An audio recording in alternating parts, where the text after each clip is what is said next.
This is the British Museum, home to one of the finest collections of prints and drawings anywhere in the world, and open free to everybody for more than 250 years. And here, there are more than 90 drawings by Michelangelo. The drawings can now be viewed by any serious student. But in Michelangelo's time, they were kept away from nearly everyone. You're about to see one of the most famous and most inspiring images in the whole of Western art, or at least some of the steps that went into the making of it.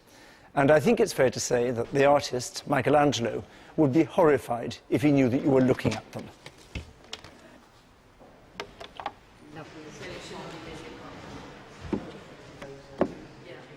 This is a 500-year-old bit of work in progress, the sketch for the body of Adam that was to lead ultimately to the great act of creation in the center of the vault of the Sistine Chapel in Rome.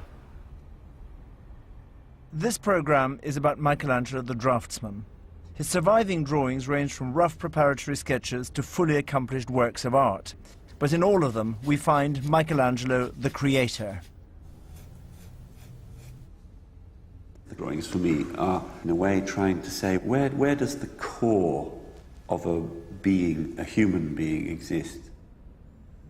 Michelangelo is somebody that is straight into the middle of the form, and the contours find their way out from the mass of the figure. I feel embarrassed because they're so sexy. It's a real eye-opener. These drawings are an essential ingredient in the preparation of knowledge. All his life, Michelangelo drew, but only a small proportion of the drawings survive, and many of them were destroyed by him. And it's because they show his hesitations, his second thoughts, that the master himself, the perfectionist, would have been reluctant to let us see them. The drawings bring us closer to the master.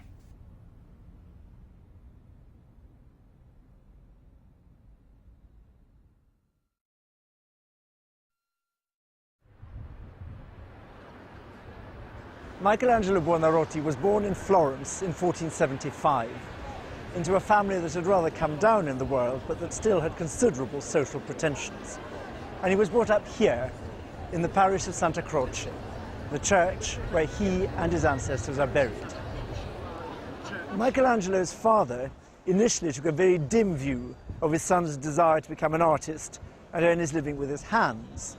But eventually, the 12-year-old Michelangelo was apprenticed to the artist Domenico Ghirlandaio. Ghirlandaio and his brother ran one of the most successful workshops in Florence, producing altarpieces and large-scale fresco decorations for the church and for wealthy patrons like the Medici. In time-honored Florentine tradition, much of Michelangelo's apprentice activities would have centered on drawing. These people, especially in the Renaissance, were so accomplished. I think you would learn fantastic about the space it is on the page, how to express weight and the movement of the body. I think it's really important. Like trying to get this heavier mark to sort of suggest where this hand is in relation to his bum and the way they're weighing down in comparison to something that's not touching, like further down in his leg, like his leg. It's not touching. There's not a pressure on it. Michelangelo is fantastic.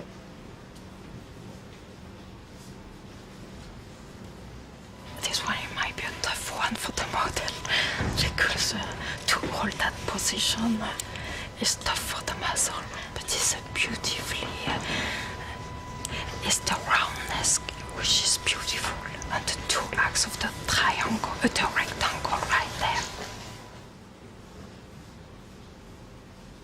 Perhaps the best way to get a proper idea of just how much Michelangelo owed Domenico Ghirlandaio is to look at the drawings. If you look at this one, this is Domenico Ghirlandaio's sketch for the fresco of the Birth of the Virgin. As you can see, he's very quickly roughed out the shape, the space in which the figures are going to be, and then he's got this form of simplification that suggests the figures. Michelangelo would have seen this when he was 12, 13 in Ghirlandaio's workshop. 30, 40 years later, he uses exactly the same kind of drawing for the three crosses, the rough sketching of the space and that geometric simplification of the figures. And this is, I think, exactly the kind of comparison that Michelangelo would not have wanted us to have. He denied his debt to Ghirlandaio. The comparison of the drawings makes it quite clear. And we can see it again in another pair. This, the Ghirlandaio drawing, the sketch for the figure of a young Florentine girl, probably actually a Florentine boy apprentice dressed as a girl, modelling for the fresco. And you can see that Domenico gets the sense of the figure by this mixture of strong vertical lines, hatching, and then dense cross-hatching. It's exactly the same method that's used by Michelangelo a few years later. But Michelangelo, you can see, moves a great deal further. His use of the cross-hatching is much denser, much more specific, giving you a wonderful sense of huge volume, mass in the drapery, in the clothes.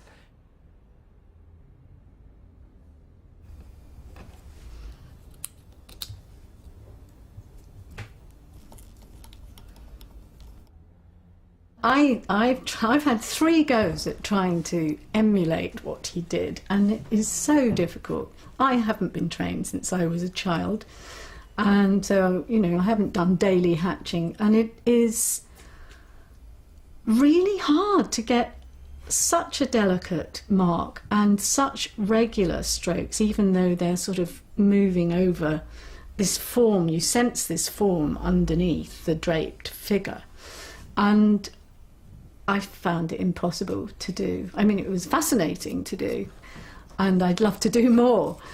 But to get that kind of solidity with such simple tools for a start, I mean, probably a bird's feather, a quill pen like this is very difficult. But this drawing also shows us another thing about Michelangelo that he probably wouldn't have wanted us to see. Because if Hugo turns it over, you can see that he's kept this bit of paper, taken it with him from Florence to Rome, or probably had it sent from Florence to Rome, and on the back has drawn a head that's related to the work on the Sistine Chapel. Michelangelo uses the drawings as a stock of ideas that he can return to, his intellectual capital that he carries with him, and it's also a demonstration of a certain meanness. Michelangelo keeps the paper, he reuses it, and he carries it with him. These 4 drawings tell us an enormous amount about the way he worked, about the way he thought.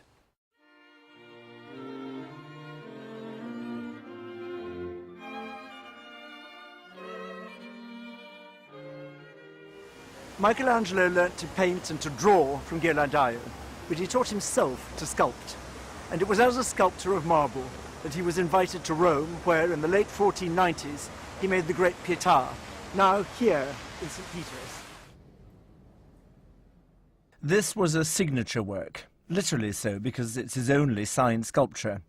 It was a triumph for such a young man, and looking at the idealized body of Christ, we can see how much he had learned from classical art.